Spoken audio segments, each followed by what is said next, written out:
Ya, datang lagi di sini, ini episode terakhir karena kami mau pulang dan memang sangat luar biasa. Amin. Walaupun hanya sesaat, tapi memberkati orang lain dimanapun mereka berada.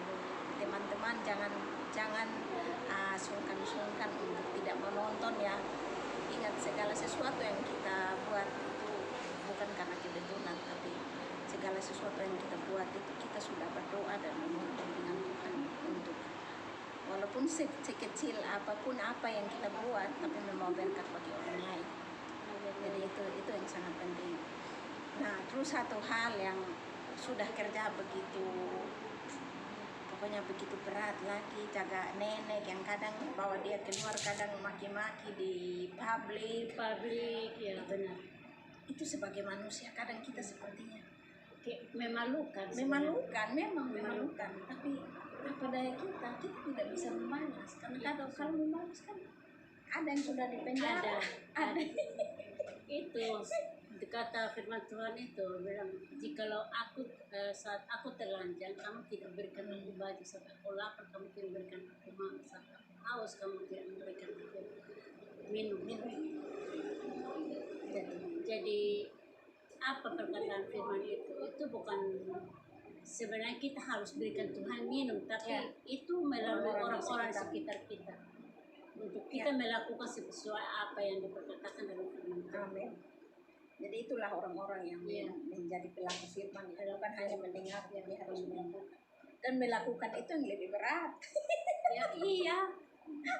Lihat saya ini, saya digaji, saya bekerja dari pagi sampai malam. Toh habis digaji, saya harus pakai uang untuk beli makan. Mungkin teman-teman saya di luar sana, mereka dijamin masjid, tapi saya tidak. Tapi saya sangat bersyukur bahwa saya selalu happy lah begitu.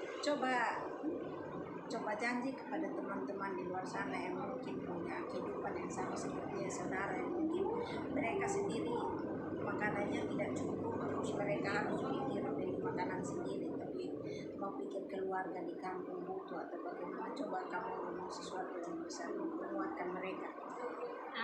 Dari saya, teman-teman, mungkin kamu juga mengalami hal yang sama seperti saya. Mungkin gaji kamu tidak cukup, mungkin hanya 700 atau 800 atau di bawah dari itu. Mungkin juga terkadang kurang makan di rumah majikan.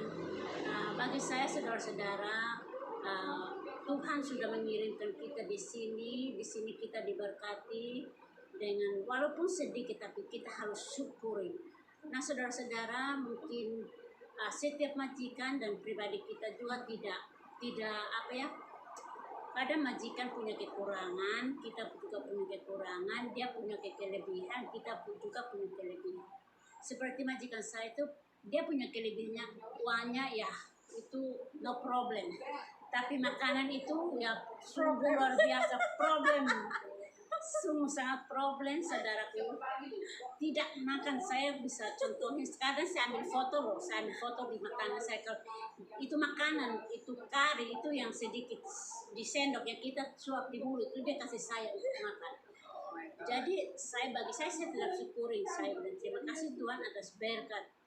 Itu juga tetap berkat. Terus itu saudara-saudara, saya merasa itu mungkin kekurangan majikan saya. Oke lah, saya harus mensyukuri apa yang Tuhan sudah berkati saya dengan berkat yang diberikan majikan. Itu gaji saya.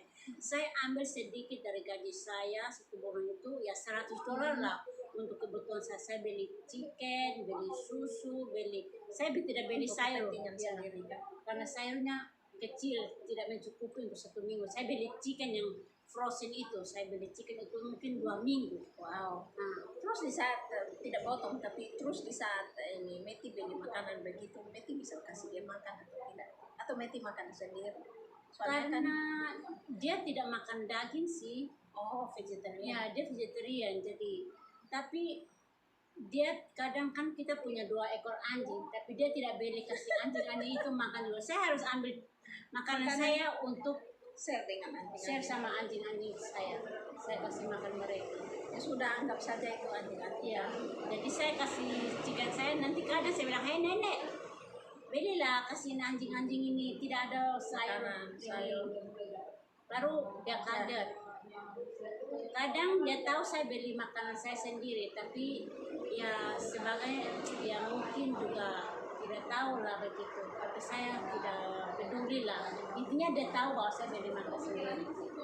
Tapi kita tetap mendoakan dia ya, Iya. walaupun dia bukan bertobat sekarang, tapi mungkin suatu saat Ada waktu. ada waktunya dia bisa bertobat, dan apapun yang dia lakukan tetap bersabar. Saya selalu bersabar karena itu janji saya, dan Tuhan sudah menyatakan bahwa Roh Allah akan datang dan mengalir seperti air. Itu yang saya Roh Allah selalu mengalir, selalu membawa damai di dalam damai, hati saudara. ya, Jadi walaupun masalah banyak, tapi tetap damai. no problem. Saat ketemu dengan tahu ke teman, ya itu problem itu hilang. Terus saat saya masuk kamar dan saya berdoa, ya saya tidak punya teman, tapi saat Tuhan udah bicara dengan saya, itu teman saya, teman dekat Ya, saya. memang betul, karena kalau kita di jauh, teman yang paling dekat kita. Karena teman-teman kita pasti jauh, semuanya kerja di rumah majikan masing-masing, tapi Tuhan itu sangat dekat. Jadi dalam hal apapun, mengeluh mau lari kemana teman-teman, lari kepada Tuhan, karena Tuhan satu-satunya teman, kawan yang setia. Dan Amin. ada satu pertanyaan lagi. Mau cerita tentang bapak dan mama. Setelah kita jauh di sini, baru bapak dan mama meninggal, baru bangun. Mungkin sebagai anak, hati ini sepertinya tersayat-sayat. Memang benar sih, waktu sebenarnya mama saya itu saya tidak punya. Tahun lalu saja ya. Ya, tahun lalu 2020 itu bulan Maret. Saya tidak sangka bahwa mama saya harus meninggal, karena bulan Februari itu saya masih bicara sama dia sehat-sehat. Terus masuk Februari pertengahan itu minggu ketiga kali, itu saya dengar kabar bahwa mama sakit. Terus saya telepon, ya saya call video sama kakak saya lihat mama sakit benaran, sakit parah juga. Terus itu 1 minggu kemudian, hari demi hari mereka bilang mama semakin parah, semakin parah. Sakit apa? Padahal itu tanggal yang saya tentukan bahwa tanggal 14 Maret itu saya harus ini kasih turun pasir untuk renovasi rumah, mau bongkar rumah itu. Pas tanggal 14 Maret saya dapat kabar bahwa mama meninggal. Jadi semua rencana saya batal semua. Itu saya rasa saya mau gimana, kehilangan semuanya, rasa putus asa. Saat ponakan saya telepon, saya bilang ini Oma sudah jalan ke setiap kita kakak. Saya langsung mau menangis pun air mata sudah keluar. Mungkin masuk 5 menit begitu baru saya teriak menangis. Saya kasih tahu bos bahwa saya mama meninggal.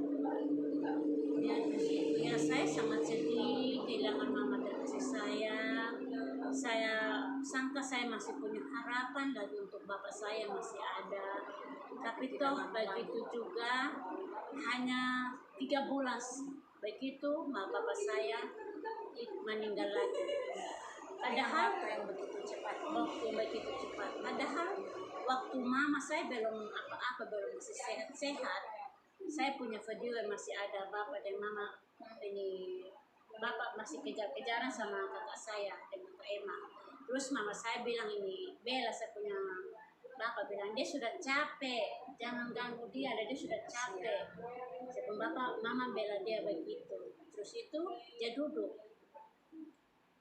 Nah, saya tidak nyangka juga, padahal bapak saya kuat saat mama saya masih ada. Ketika mama saya meninggal, bapak saya sudah, padahal dia lagi buta, dia tidak bisa lihat apa-apa, dia tidak tahu bahwa mama meninggal.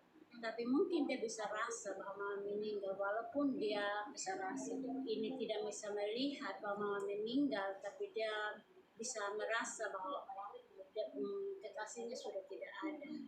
Nah, kubur mama setelah 1 minggu dia rasa kayak lain begitu, jadi Dia mencari. dia tanya mama di mana, dia bilang kakak Arul, kakak saya kedua bilang mama ada di belakang, bilang ada makan. Dia bilang bukan, bilang kasih dia makan tuh, dia sudah lapar tuh.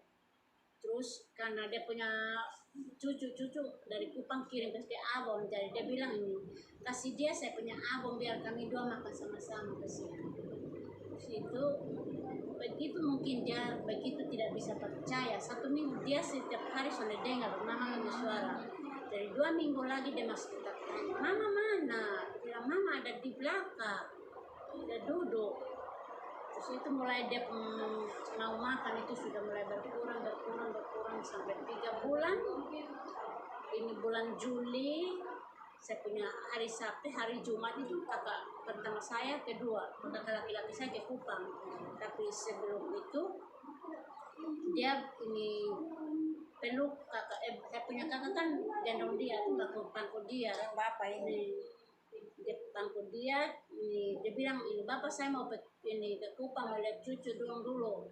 Dia bilang iya, terus dia peluk saya punya kakak, dia pamit, dia bilang nak jangan marah bapak ya, bapak sudah mau pergi. Aduh,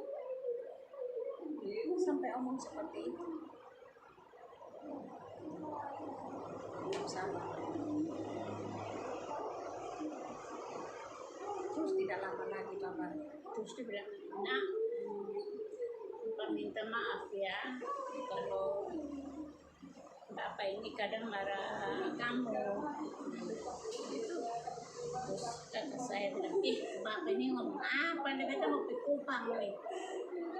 Terus ya udah kakak saya tetap kuat, dia pergi Kupang.